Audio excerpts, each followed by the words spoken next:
Hello, everybody. Eddie Speed here. I've been baking on some thoughts about mindset. I recently did an interview with a guy, friend of mine, named Pat Precourt. Pat's a head game guy. He's a seasoned real estate investor, but his real strength that he would acknowledge is he is really, really an expert at our head, what we think. He says he does an exercise often. I'd never heard this before. I thought it was worth repeating. He said, I write down on the left side of the page the things that I can't change, and I write down on the right side of the page the things that I can change. And I focus on the right side of the page. I focus on what I can change. I don't focus on what I can't change. I had a business partner a few years ago, great guy. In fact, we still have business interests together. We did not break up from any kind of divorce. Great guy. And I never will forget one rainy day, we were sitting in my truck, just sitting there talking about things just a few years ago.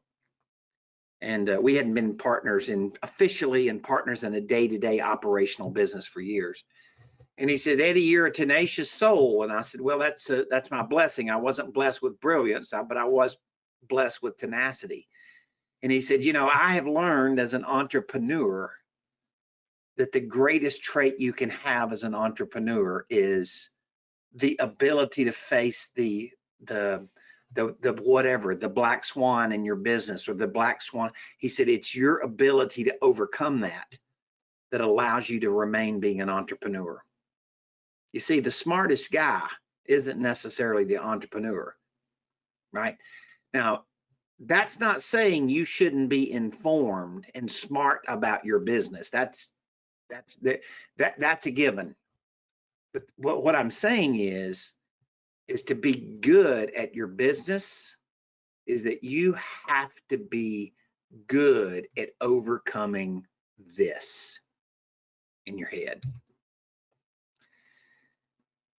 In the training business for 20 years, I hope that most of the people that have come across my path have gained from whatever level of training that we were with. It could have been an hour, it could have been 3 days, it could have been 14 years, whatever it is, I hope they gained something from it. But occasionally, I would meet people that would start out like a house of fire, right? They're on fire. They're going to go do it. They're ready to go do it. And then all of a sudden I see them a little while later say, how you doing? Are you out there doing it? Oh, no, we quit. You quit? Why'd you quit? Well, we just didn't know that we were going to have these objections and there was these rocks in the road that we just didn't know about. Now, listen. Sometimes you got to be smart enough to stop doing something and change directions. So I don't want you to confuse the fact the only thing constant is change, right? I do understand that. But what I'm saying is if you have a solid direction, if there's a business situation, let me give you an example. If you're in a true solid path of creative financing right now, you are going down the right road. Now, I don't know whether you have the right information. I don't know if you have the exact right strategy. I don't know if you've matched up your skill set to match a market opportunity or a market relationship or a joint venture partner that could allow you to do that. I can tell you that I'm so busy right now, I don't know what to do. So I can tell you that there is definitely something to do creative financing. So if you're picking a path that you know has a solid direction, it's a matter of staying focused and steadfast. How many sports teams have you seen that you would have thought would have given up with a 2-minute warning, yet to win the game? How many Cinderella stories and lots of things in life that somebody seemed defeated, but it was their steadfastness that caused them to win at the end of the day. This blog today doesn't have really a lot to do with numbers or percentages.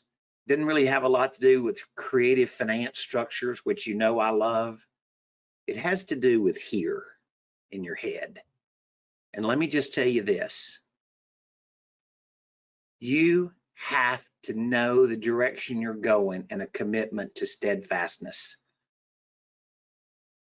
If I can say God gifted me with any single thing that I'm the most grateful for, sure wasn't my looks, sure wasn't brilliance, but God somehow gifted me with being tenacious.